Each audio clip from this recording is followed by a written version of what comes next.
This week on the Computer Chronicles, cyber politics.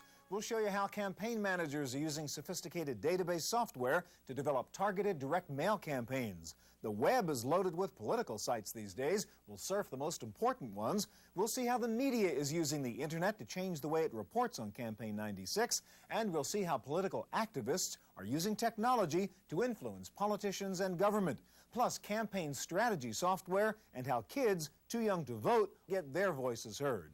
All this and Giles Online, this week's computer news, my pick of the week, all coming up next on the Computer Chronicles. Computer Chronicles is made possible in part by SoftSource Incorporated, publishers of Pro One software, educational software for young adults. And by Upside, the business magazine for the technology elite.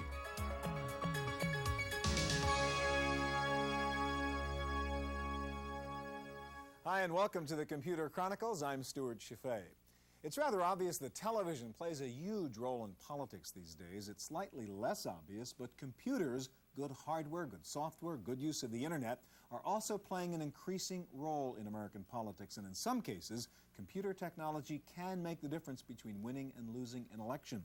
Arthur, you're a consultant in this area, and in fact, it's your view that in the New Hampshire primary, for example, Pat Buchanan won that because he had a better database. That's true, and also in Louisiana because they were able to get their delegates to the polling stations, and in often cases they didn't know where their polling stations were. So they were able to, whereas Graham and other candidates had their candidates traveling, delegates traveling 300, 400 miles in the wrong direction. All right, this is the big deal now is the presidential election, and we've got Dole and Kemp, and we've got Clinton and Gore. They now have websites up there, right? So let's take a look at the presidential websites and give us your analysis of how they are. Okay.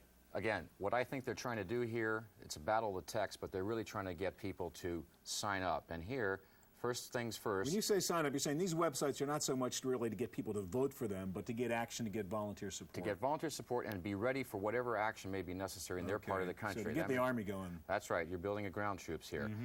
Here you can go to use Netscape on the Dole Camp page, which has been rated by Campaign and Elections magazine as one of the best political pages because of its neatness, its clarity, and so on.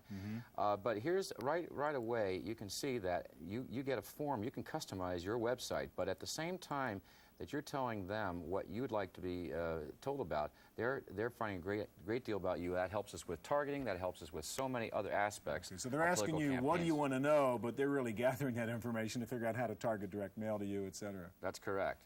Now, let's just take a look at one of the, they have to have the issues, the battle of the issues, battle of the text. And here, nice feature, they have it organized by state so that you can choose which state you want information on. And I've chosen Arkansas. So if I were an Arkansas resident, I could go into Arkansas and see the Republican version of life under Clinton. That's correct. And you have first the negativity here, all of Clinton's record, and they put this in terms of actual dollars costing an Arkansas family or an individual, how many jobs have actually been lost in Arkansas. So they have it very particularized. So this is like negative TV ads. This is now negative websites, huh? It's beginning. And I'll show you this. Let's go to the very colorful, and the graphics are excellent with Clinton Gore's homepage.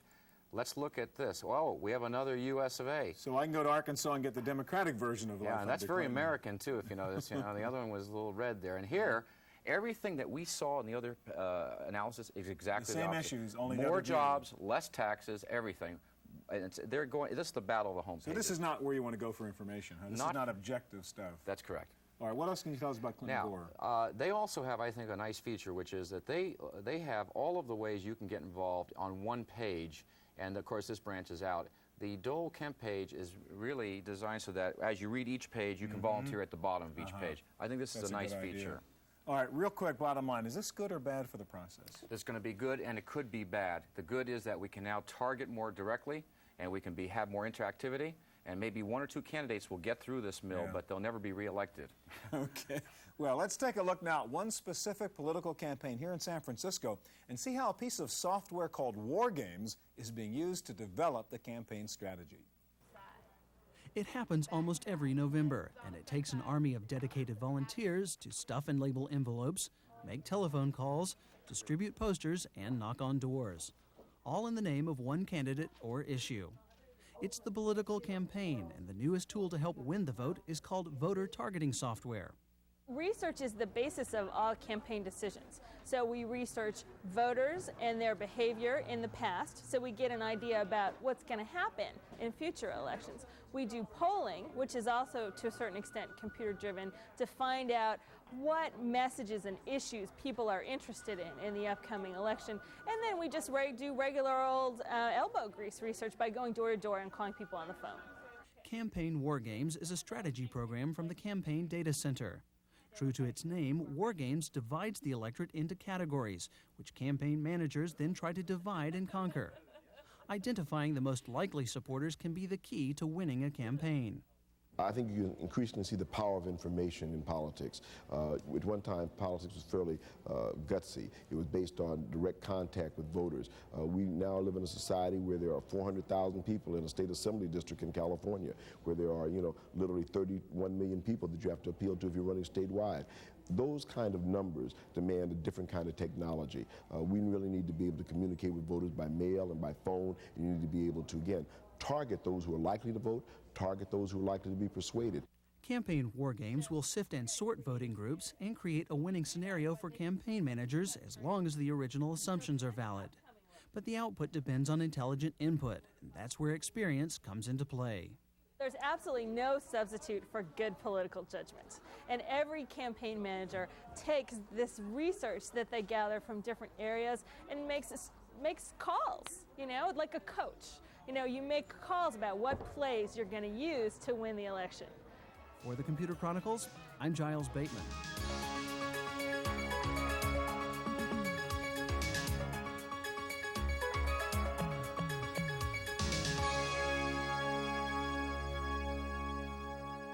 Computer technology is being used to manage political campaigns for candidates, but it's also being used by political activists to influence the politicians once they get elected. And that's your particular interest, I guess, Graham, is using the web and the net really for grassroots, bottom-up politics, huh? Exactly, Stuart. I think it's very important for people to understand that the web is not only a great source of information about politics, but it has great communications potential in the political process. You can gather people together on an issue, not just in your neighborhood or your state, but all across the country. And you really can have an impact if you know where to go and how to send information along. That's the question I had. Where do you go to do the kind of thing you're talking about? Well, for example, one of the best sites is something put up by Voters Telecommunications Watch. They are a group based in New York City, and they have been activists on the web for a long time, and they pioneered this technology of online petitions. And for example, here is an online petition that we'll call up from their website. They are protesting the administration's policy on the export of heavy-duty encryption, decoding technology. And if you agree with their position, what they'd like you to do is to sign their petition. So they're soliciting my signature on this particular petition, which is a pretty efficient way to do it. You don't need 1,000 volunteers out there on street corners, right? Exactly. You don't need to take out a pencil and stand in the rain. Okay, but I can sign the petition virtually here by just filling in that form, huh? Your email address, your street address, you press the button, and you're on the petition. Yeah. And it will be delivered to members of Congress who have something to... All right, let's go to another site, which is interesting, too, called List, and if you can get us there and show what that does. All right. That is a directory of email discussion groups, and the reason I think this is important is because close to 75% of the internet and people who are active on the internet don't have web access. A lot of people are using computers to communicate with other people about issues that are of importance, but they're using it through discussion groups and text-only basis. List will show you how to find some of those groups and how to get up-to-the-minute information about what's really going on. So if you want to get involved in a group that cares about a particular issue, healthcare, whatever it is, you can get through them by using List. Exactly, and this will help direct you to some of the groups that will give you some of the most up-to-date information about your issue. Now, there's another good example on here. That's people who organize and use the web really just to focus on one particular candidate. And I know there's one up here called Fed Up, I think, which is all about trying to defeat Dick Gephardt, right? Absolutely. He is the minority leader of the House of Representatives, and this is just a website that's been put up by people who think that he should no longer be in Congress. And the reason they're using this is that back in 1994, Speaker of the House Tom Foley was defeated. Got defeated. It was a very rare thing for a sitting speaker to get defeated. Exactly. And that was partly because of the web. Partly because of the web, because a group of people who did not want to see him return to the Congress got together, organized, and got money solely through the web. So this could be powerful stuff. And presumably Dick Ephart has his own website, to be fair, I guess, in which he's trying to get elected. Absolutely. And this website will, of course, show you how to get in touch with him. It'll show you his voting record, the kind of campaign funding he's had. This really does make grassroots politics a lot more powerful than it was when you didn't have the bits to use. Huh? Exactly. Graham, thanks a lot. You're welcome. All right, well, this is the first national election year ever in which the Internet is, in fact, an important element of political coverage by the media. Media coverage is certainly an important element in how the voters perceive a candidate, and that's what you guys are involved in. You have something called Netizen, Ben, and show us what that is. Yeah, Netizen is an online political site. What we do is have a couple of columnists as well as freelancers who will email us columns or special reports on various issues. And it's also a media criticism site, but it's specifically designed and written and produced for the web. So it's an exclusively electronic piece of journalism. Is it focused primarily on politics? Yeah, specifically Okay, show politics. us some of the things that are in here. Well, right now we have this 2-week-long Social Security forum going on where we have 5 experts who are discussing what we're going to do about the Social Security system, which is nearing bankruptcy, not too far down the road. We have them emailing their responses to a moderator's questions responding to readers' concerns about Social Security, as well as responding to one another's So what's arguments. cool is this is really a new form of journalism. It's not just that it's on the web. It's not just one guy talking to the people, but it's the people talking to each other and back to the journalist, et cetera. Exactly. The interactivity, especially on political issues, is crucial. For example, one of our columnists, John Katz, takes part in part of our site called Threads, which are basically discussion areas where people can post things that are of interest to them and other people respond. And John is very good at getting into the fray and duking it out with readers. And he has pretty much an ongoing relationship with a lot of these folks. They sort of know one another through the web.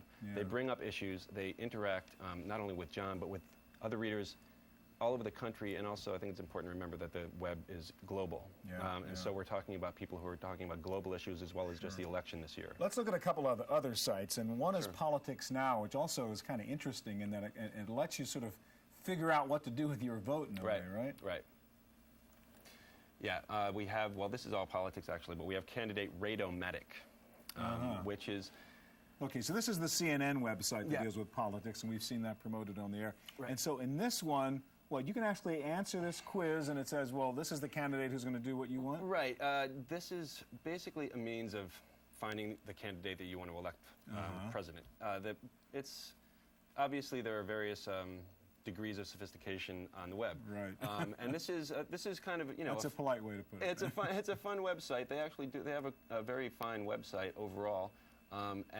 But this poll is sort of an interesting take on the notion of polling, because what you're doing is you're finding the candidate that you want to elect through the poll, rather than polling with your opinions in general. Yeah, so let's go to that other site, if we can, Politics Now, which has yet a different take on kind of doing journalism online here. Well, we have the Politics Now voter booth, which is basically another polling mechanism, but it's the traditional poll where you actually put your opinions in on a question of the day, pretty much. But again, this is really journalism, right? I mean, this is put on the web by what, the Washington Post and ABC News? Yeah, there are major news organizations put this up, and they definitely take advantage of the medium. They do take advantage of the web as a medium for getting information out and for people to sort of grassroots network, as Graham was talking about. But they are also putting a lot of the stuff that they produce for other mediums onto the web. So I think they're trying to do both, and they do it well. And it's also two-way. I mean, we see that rate the debates thing. So when the presidential debates are on, people can actually be on the website and sort of vote for who they thought was winning the debate right then and there. This is actually an interesting piece. They can actually, in real time, discuss what's happening with the debates, and they can talk to other people who are actually logged on and talking about it. So the net, the web, I mean, they're really fundamentally changing what the definition of political journalism is. I hope so. Yeah. All right, thanks a lot. Thanks. Well, the net may be a small part of politics now, but by the year 2000, today's 14-year-olds will be voting. So let's take a look at how young people in 1996 are using the net for political advocacy. Visited by thousands. Children Now is an advocacy group based in Sacramento, California. The national organization set up a web page in 1995 to expand their reach beyond mass mailings and telephone calls. The site offers current campaigns, issues that parents should be aware of, and a chance to respond and act. we produce a lot of written products, a lot of analyses, a lot of information. That's the grist for our mill. The web is a natural home for us to distribute that, and a much more efficient one than trying to constantly figure out who should get this, who shouldn't get it. So that a lot of our activist work is more and more focused on the web. The Children Now website invites members to respond with personal stories and to send letters and email to decision makers. This tactic was especially successful during the campaign for children's educational television. Normally when you're doing a citizen action effort, the old-fashioned way where you mail or you do phone calls or you do postcards, you hope people take the action, but a lot of people are just going to do their best to get the letter out. They're not going to bother to put a second letter in the mail and tell you, look at the letter I sent.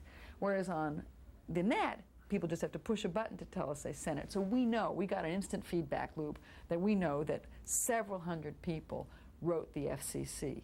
Other organizations alerted by the web campaign joined the effort, producing tens of thousands of letters and email messages. It's an example of how the web can streamline a grassroots campaign.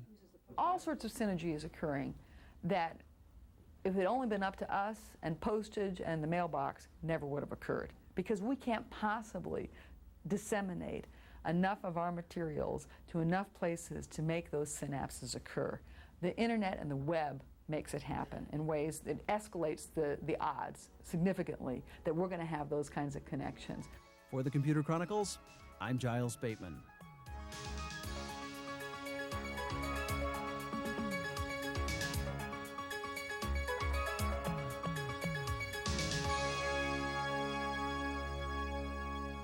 There are three major components to today's electronic political landscape. There are the candidates, there are the voters, and there is the government, the elected officials. So let's turn now to government information on the World Wide Web and how you can use it to find out what the government is doing. And I guess that's your territory. You guys have put together this site called VoteSmart, which is just full of just about anything you'd want to know about what Congress is doing, what the executive branch is doing, what's going on out there. Give us a kind of guided tour to VoteSmart, Lorena. You bet. This is an outgrowth of our 800 number. We have a toll-free voters research hotline, and we've put the information that we have available through that on the web, in addition to linking to political sites all over the internet. So if you go to our site right here, VoteSmart Web, you're going to start off with, first of all, that 800 number, and then you're going to see... Which means it's not, there's a human being somewhere. If you get stuck and can't find one, you can actually call and say, help me, right? Call us, talk to one of our college interns who are whizzes at this, and they will tell you where to go to get the information that you're looking for. Okay, so what do you have here? Well, we start off with speeches. It's a presidential year. Everyone is interested in what the candidates are saying, so you can get that kind of information. Since it's an election year, people want to know where candidates stand on the issues. We do an issues questionnaire. We do it on the presidential level, congressional, gubernatorial, and legislative, and all that information is available here. People can download the candidates' responses to an issues questionnaire. So candidates would have answered a questionnaire you guys put together, and if I want to see what they said about this particular issue, I go to my state, I look up the candidates. That's right, and we send it to all candidates on the general election ballot, so you can do a heads-up comparison between candidates of all parties. And how many tend to answer your questionnaire? Well, let's see. In 1994, we had about 64% of all the candidates returning the questionnaire, and that's increasing this year. So I'm not sure what the number is, but I know it's a lot. But people also want information not just on candidates, but on elected officials and on the government system in general. So they can go further down on our site and get information about the executive branch, about members of Congress. They can get information about on the state level, you know, connect to Secretary of State's offices, governor's offices, etc. They can access information on political campaigns, get information that deals with particular issues. Can we drill down on one of these just to see what goes on here? Well, let me pop us back up to here, and what we'll do is we'll go over and look at some of the information we provide on elected officials. Okay. This is Senator Hatfield. He's a senior senator from my state, Oregon. You can connect to his worldwide web page. You can find out how he's voted on issues. You can find out how special interest organizations review his voting record. You can get information on where he receives his funding. So you not only have your website, but you have hot links to lots of other sources out there on the web. So you're kind of one-stop shopping to get all this government information here. Right. So you could start at VoteSmart, and then that'll take you where you got to go? Anywhere. All of the information that we have on this screen, except for his website, is information that we've put together. But you can go to many different sites. And let's kind of take a look at some of those. Yeah, let's go to Thomas. That's another interesting site that people should be aware of, and show that to us. That's one of my favorites. Okay, let's press the wrong Thomas button as in there. Jefferson, huh? Yes, that's right. Okay. Here we are. This is a site that's put together by the Library of Congress, and what it does is it gives you a tremendous amount of information about the United States government's legislative branch. You can find out what's going on in Congress. You can download the text of bills.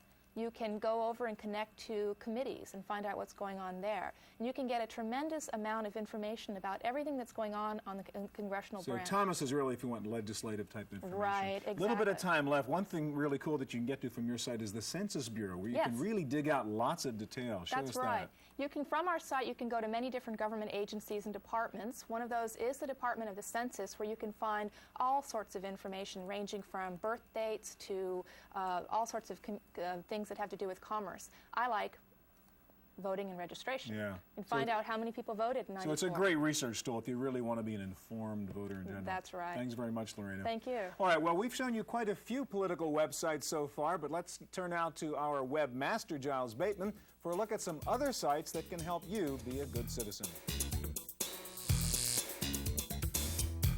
Thanks, Stuart. One of the more responsible things you can do as a good citizen is to take the time to write your political leaders and voice your concerns. Now, in order to find the email addresses of your senator, you're going to want to go to the Senate homepage here and click on Senators with Constituent Email Addresses.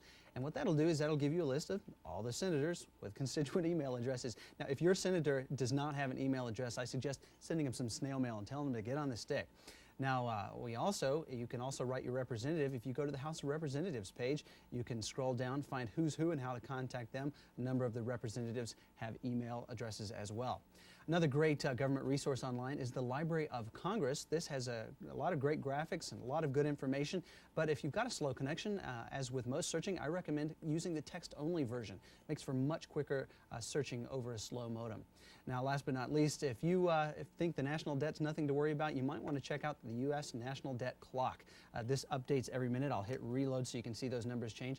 And not only does it tell you what the United States owes, but it also tells you what your individual share of it is. In this case, only $19,642.24 apiece. Well, we can handle that. Now, before we go, I'd like to mention two books that you might want to check out. Electronic Democracy by Graham Brown on today's show is a great way to find out about doing politics online. And then last but not least, we've got the Vote Smart Web Yellow Pages. The subtitle of this book, One-Stop Shopping for Political Information, is a real understatement. This is chock full of great websites, all the political websites you could hope to find. Thanks, Giles. Time now for our weekly summary of the latest Internet and PC news. Here's this week's Random Access Report with Lori Anderson. In the Random Access file this week, 2 online services are remaking themselves on the Internet. You can now reach Prodigy directly through the web. The company will offer live chat discussion groups, mail, and its news service for $19.95 a month. And Microsoft is soon launching a web-based Microsoft network. MSN will feature news, entertainment, email, search functions, as well as an essentials section for purchases. The web-based Microsoft network will go live on November 1st. A Silicon Valley startup company called Exponential Technology says it will ship a microprocessor that runs Macintosh software at up to 533 megahertz. The X704 microprocessor will cost $1,000 each and is designed for high-end computers used by graphic and multimedia designers. Apple Computer announced a new line of PowerBook computers for release in November. The new PowerBook 1400 line will feature built-in CD-ROM drives and bigger screens. Playing networked games will soon take on a new twist. Diamond Multimedia has introduced a combination speaker phone fax modem to allow you to talk to your opponents while playing modem games. Called the Supra Express 336 SP, the internal modem for Windows is available now for less than $150. An external as well as a Mac model will be available in mid-November. The Internet is proving to provide some useful information in this presidential election year. Nearly a third of those logging on to the web these days are using it to get political information. A new poll by Lewis Harris and Associates shows that 8 million people are going online for news on politics. However, the poll found that TV, radio, and newspapers are still the preeminent source of political news. That's it for this week's Random Access. We'll send it back to you, Stuart. Now for my pick of the week.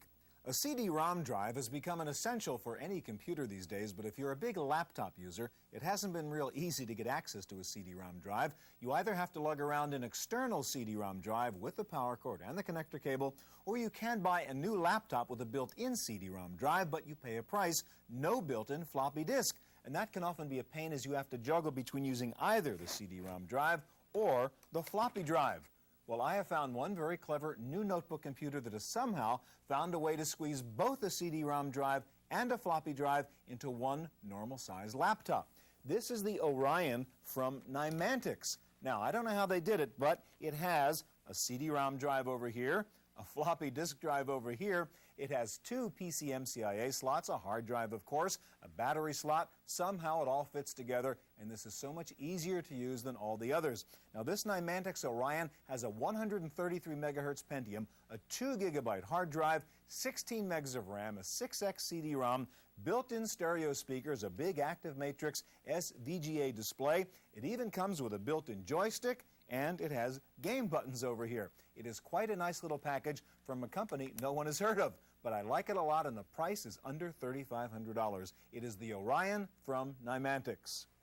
That's it for this week's Computer Chronicles. We'll be back here again next week with more of the best in computers, CD-ROM software, and the Internet. I'm Stuart Chaffee. We'll see you here next time.